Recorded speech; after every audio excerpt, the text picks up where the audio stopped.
Come ride the little train that is rolling down the tracks to the junction. Forget about your cares, it is time to relax at the junction. Lots of curves, you bet, and even more when you get to the junction. Petticoat Junction. There's a little hotel called the Shady Rest at the junction. Petticoat Junction. It is run by Kate. Come and be her guest at the junction. Petticoat Junction. And that's Uncle Joe. He's a moving kind of slow at the junction. Petticoat Junction.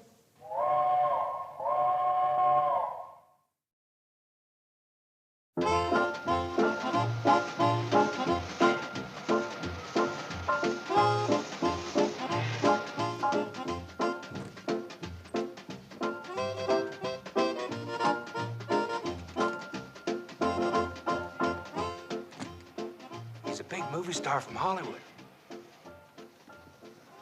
And you're sure there are no phones at the Shady Rest Hotel? Oh, positive, Miss Wayne. Well, we've got a wall phone in the lobby, but it just gives the place a little class. And it's not connected, just like I wrote you in the letter. I'm being buried alive. And there are very few other people there. Only time the Shady Rest ever had over 3 guests at one time was when Miss Pritchett gave birth to triplets in the lobby. Are you happy to have found a grave to put me into? Save your throat. Don't worry, you picked the right place for Mr. Haggard to rest in. Shh, please. Not Mr. Haggard, Mr. Jones. I won't let on he's a movie star. Secret's safe with me. I just want to say howdy, Mr. Haggard. Never miss your pictures. And this is Floyd Smoot and Charlie Pratt. They operate the Hooterville Cannonball. She's his secretary. Secret's just safe with them as it is with me. I'd shake hands, but I'm a corpse. Just like to say howdy, Mr. Haggard.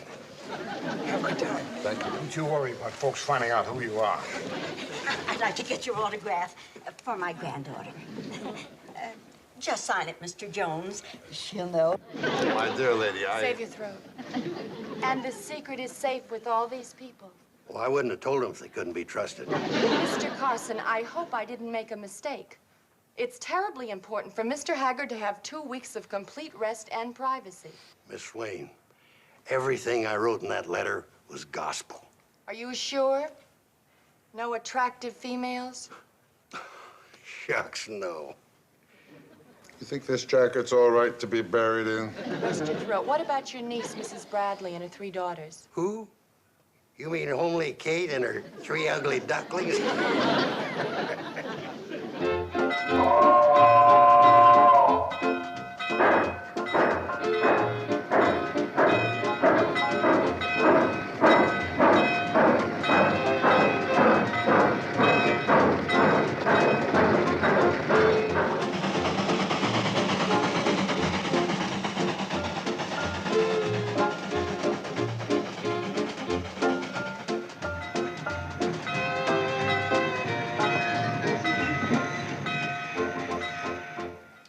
Right this way, folks. Oh, welcome to Shady Rest.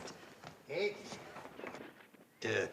This is Mr. Jones and his secretary, Miss Lucy Wayne. How do, Miss Wayne? How do, Mr. Jones? Let me take your suitcase. Oh, no, please. Oh, well, let's come right this way. That's your niece, Mrs. Bradley? Homely Kate?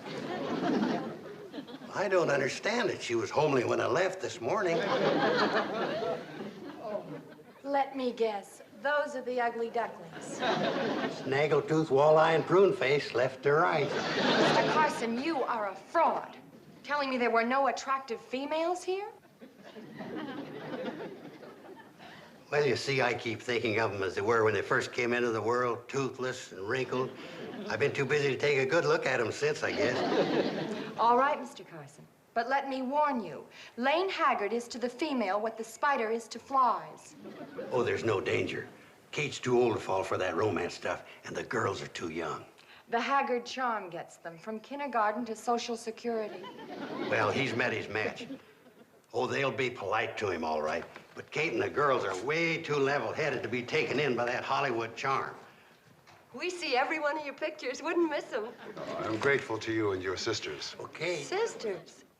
Did you hear that? She's our mother. Your mother? Oh, come on. She's our mother. She is.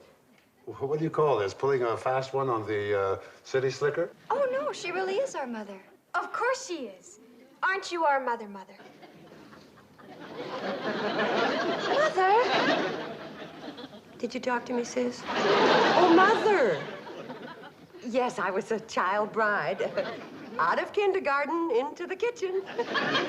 Are we going to stand here all day, a spidering and a flying, or is somebody going to show Mr. Jones and his secretary to their rooms? I think that's good. Good job. All bags are gone.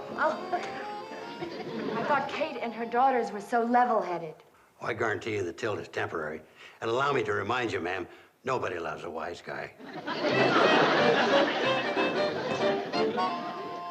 Come right in, folks. Supper's about on the table. Mr. Jones, you sit right here. Miss Wayne, you sit right over there. I think you met Floyd and Charlie on the train. This is Sam Drucker, our general storekeeper, notary public, and town wit. Happy to meet you both. How do you do? Hello. Ugh, I'm starved. Kate don't like first to eat the rolls till the soup is on the table. Hurry up. He's sitting down waiting. Now listen, Miss Wayne asked us to treat him just like any other guest, and that's what we're going to do. Oh, but gee whiz, when he looks at you with those deep brown eyes. Billy Joe, you stop mooning around, you hear me? And you girls stop acting like silly, empty-headed little fools. He's just an ordinary man. And they're not brown, they're smoky gray with specks of green. Come on, Ma. You've been making over him just as much as we have. You sure have. You've been fussing over him like a mother hen. Well, maybe I have. But from now on, he's to be treated like everybody else as far as Kate Bradley is concerned. No better, no worse than anybody else. Now, let's get the food on the table.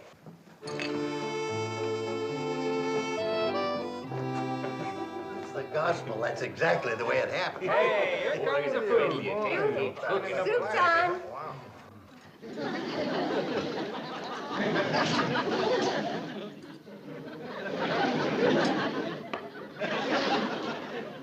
And now our glamorous visitors are going to have to be satisfied with a plain, old, homely country supper. Like us simple folk have to get along on every day. French onion soup, beef stroganoff, asparagus hollandaise, Waldorf salad, and cherries jubilee.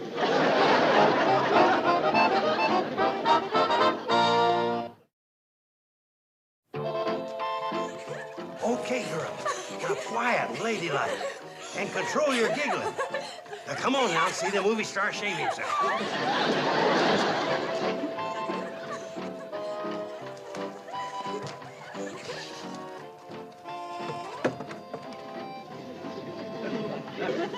Gee. All right, you've had your 15 cents worth. Wowee. Next. Oh, my gosh. Wait a minute. That'll be another nickel a head, girls. I didn't know he had his shirt off. And I am deeply touched that you named your baby after me. Sincerely yours, and so forth. Ah, that's enough fan mail. I want to write a letter to Darryl Zanuck about the, Shall I close the curtains? Are you kidding? I'm getting 10 cents a head. Some people have to breathe to live. All you need is an audience. Okay, so I'm a ham. Ham. Lane, when your turn comes to die, if there's an audience, I don't think you'll go. When you get through abusing me, we'll get back to work. Come in.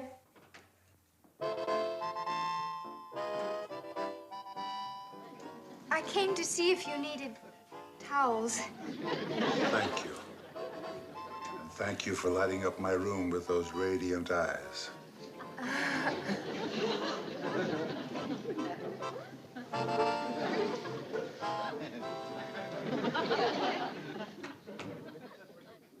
Lighting up the room?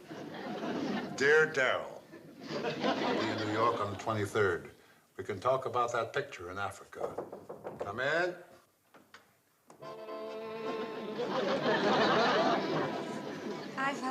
I brought you some towels.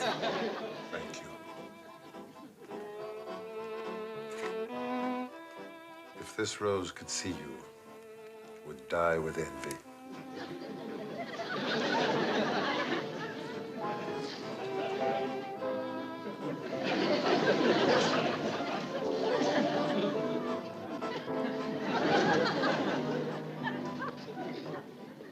I wish they'd stop bothering me.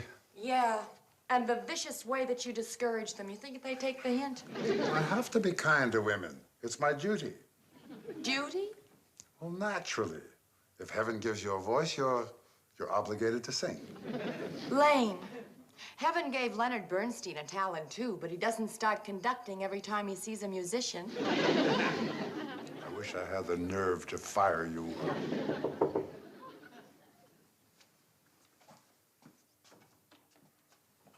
I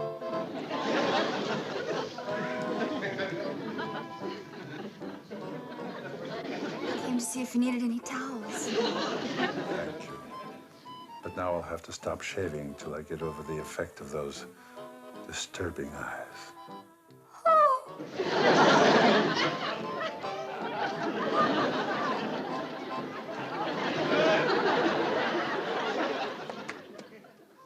Bobby Joe? Bobby? What is it, Mom? Well, you were looking at the Chicago catalog glass. What'd you do with it? I gave it to Billy Joe. Mom, do you think a young girl from a small country town could find happiness as the wife of a Hollywood star? Well, our gal Sunday did fine with an English lord. So I don't see why you... On second thought, a combination like that could only lead to pure misery. Mom, I'm surprised at you. Taking such an old-fashioned attitude. Here's a catalog. I figured you'd be looking for it. What's wrong? You'll never believe this, but your sister, Bobby Joe, is entertaining romantic ideas about Mr. Haggard. Well, that's the most ridiculous thing I've heard in my whole life. Well, sure glad to see that you think it's foolish. I'm the one he's stuck on. Oh, my goodness. He's stuck on you? Is he ever? Well, did he tell you in so many words? No, but a woman knows these things. Oh, a woman does she? Oh, yes. She feels it right here, with her woman's intuition. You wouldn't understand. Well, of course not. What would us fellows know about that? No, what I meant was you were too... Skip it. Oh, I see. I'm too old to know about romance, right? I'm too far over the hill, right? I'm ready for pasture, right? Well, don't just stand there argue with this nonsense. Simmer down. Listen, all I care about is keeping you and your sisters from getting your feelings hurt. Now, men like Lane Haggard sometimes say things to women they don't mean, flirting like. Do you know what I mean, honey? Am I getting through to you? It sure is, and you're right. Good girl. I'm gonna go down tomorrow and tell that naughty Lane to stop flirting with Bobby and Betty. I need help. Uncle Joe. He's not here. Well, that's a help. What's wrong, Mom? You look worried. What's nothing, honey? I just want to talk to Uncle Joe. He's bedding down the chickens. What's the trouble? It's nothing I'd bother you with, baby. You're too young for such things. Thank goodness for that. Being young can have its problems, like the one I'm having right now. What's that, baby? Something to do with school? Yes. I'm set on graduating, Mom. Well, of course you're going to graduate. What's the problem? You think Mr. Haggard will mind waiting 3 years?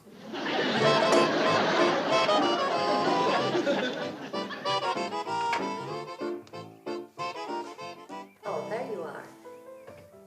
What a beautiful morning. Now, what did you want to talk to me about, lovely lady? That's it right there. That sweet-talking way of yours. Mr. Haggard, my daughters are very young. I wish you'd call me Lane, lovely lady. No, sir. Not on your life. No nonsense. This is going to be cold and businesslike. I'm going to call you Mr. Haggard, and you're going to call me lovely lady. I mean, Mrs. Bradley. This sounds very serious. It is. My daughters never had a chance to be around a sophisticated man like you. So they don't understand that it doesn't mean anything when you pour out those honey words. They've been taking you serious, and they're going to get hurt, and I'm not going to stand for it. Mrs. Bradley, I think your daughters are wonderful girls. I wouldn't hurt them for $1 million. I know you don't set out to hurt them. You see, Mrs. Bradley, the trouble is making love to good-looking girls has become a reflex action with me. I do it automatically without thinking. You got to stop it. You're right. That's what I've been telling myself. But as I said, I don't even realize I'm doing it. Do you know what a pleasure it is to be able to talk this way to an intelligent woman who also happens to be one of the loveliest and most devastating creatures I have ever met? No, Mr. Haggard. No. You're doing it again, huh? You got to concentrate real hard. Hi there, Lane. Now then, let her have it right between the eyes. Go on. Concentrate. Hello, Butch. It's you. I was wondering who that skinny, bow-legged kid was coming up the road. Oh, you naughty boy.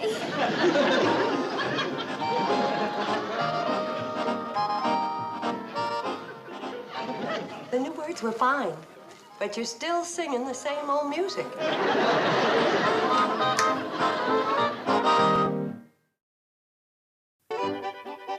And the girls think he means it. Mrs. Bradley, Hollywood is full of girls who thought he meant it.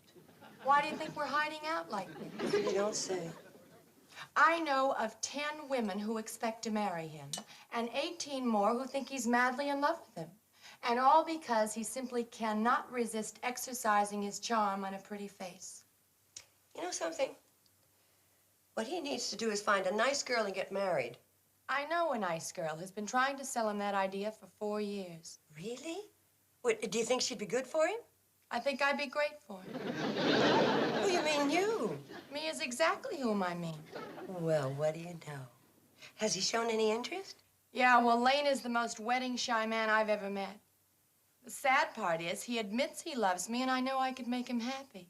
He's afraid of marriage, huh? The sound of wedding bells, he disappears in a puff of smoke.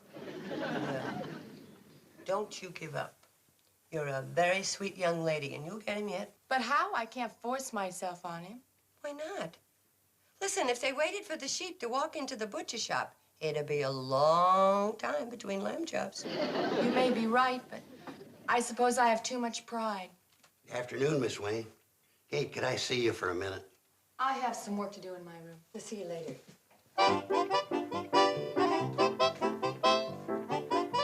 Anything wrong? Kate, what happened to those 3 daughters of yours? Well, nothing. I just gave them a good talking to about making fools out of themselves over Mr. Haggard. Well, I don't think it did them too much good. I just seen them down by the well, and they're quarreling like 3 bobcats over which one he likes the most. Tell you, Uncle Joe, I'm gonna have to ask Mr. Haggard to move out. The businessman in me gets sick at the thought. I hate to do it, but he's causing more trouble than he's worth. I've got sightseeing excursions arranged for every day next week at a quarter a head. 30 cents with his shirt on. I know he can't help it, but he's a real menace to all single women as long as he's not married. Uncle Joe, I just got a lollapalooza of an idea. There's no money in it. You've got no head for business. But I'm gonna need your help. You get hold of Sam Drucker and maybe Floyd and Charlie, and you're gonna need your shotgun. Sounds like a wedding. It's a general idea. Now, here's what we're gonna do.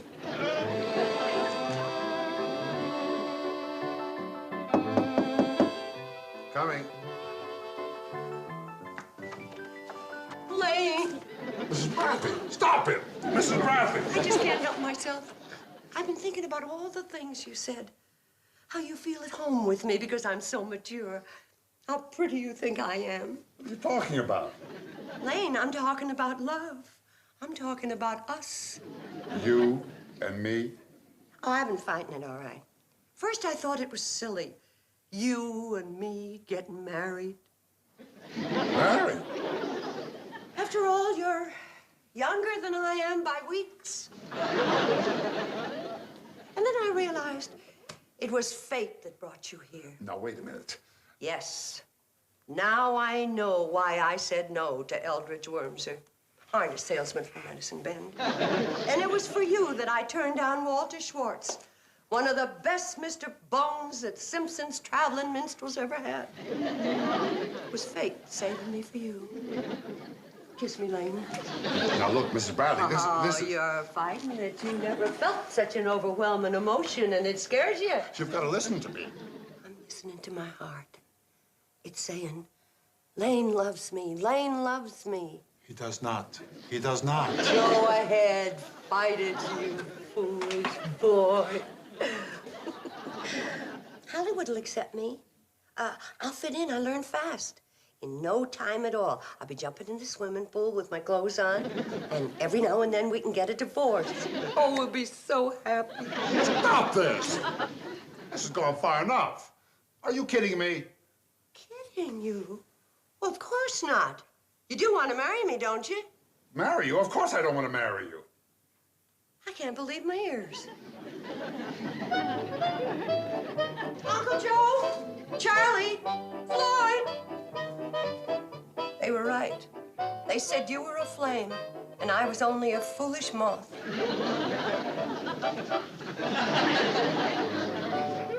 What happened? I flew too close and burned my wings.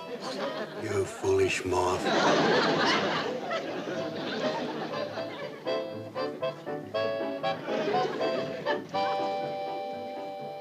I don't know what's going on here.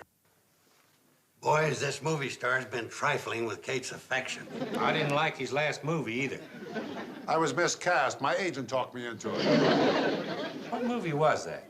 He played a minister on this South Sea island. The picture was terrible. Allow me to remind the critics' circle that a woman's heart has just been kicked around like a football. Hanging's too good for him. We don't allow our women to be trifled with. He thinks he's back in Hollywood. I say, if we don't make an example of him, we're gonna be flooded with movie stars trifling with our women. He's right. Now's the time to nip it in the bud. Let's leave it up to the little woman who's been trifled with. Kate, do you want to marry this polecat? Not unless he wants to marry me. I got no pride. Do you want to marry her? Of course not. I'll take him anyway. Charlie, Floyd, go get Sam Drucker. Tell him to bring his Justice of the Peace certificate and some cheap rice. Come on. Now, you know as well as I do, you can't make me marry anybody. Why not? Because it's against the law, that's why not. Now, Sam Drucker's the marshal, and he never said anything against shotgun weddings being against the law. Suppose I refuse to go through with it.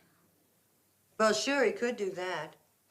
There was that underwear drummer from Charlotte who refused to go through one last April. That's right. What was Judge Drucker's verdict on that? Killed while resisting a wedding. Now, listen, let's talk this over. Let's don't lose our heads.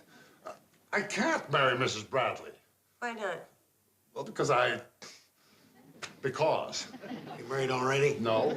You fixing to marry somebody? Come in. I just happened to be passing by. What's going on? Lucy, save me. I was just saying, the only way he's going to get out of marrying me is to marry somebody else. Well, he's in quite a spot, isn't he? Lucy, will you marry me?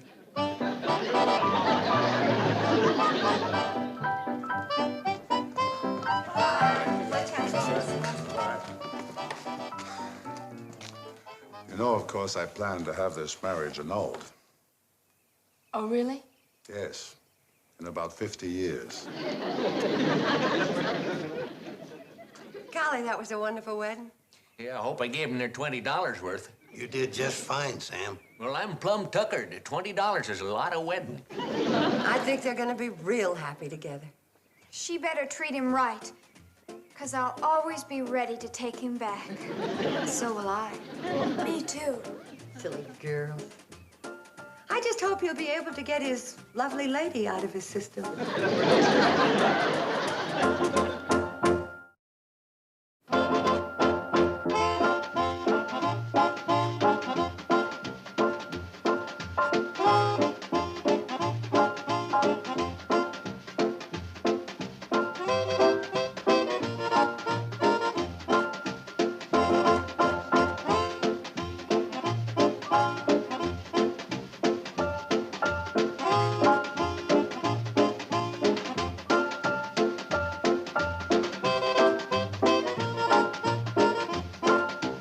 Petticoat Junction. This has been a Filmways presentation.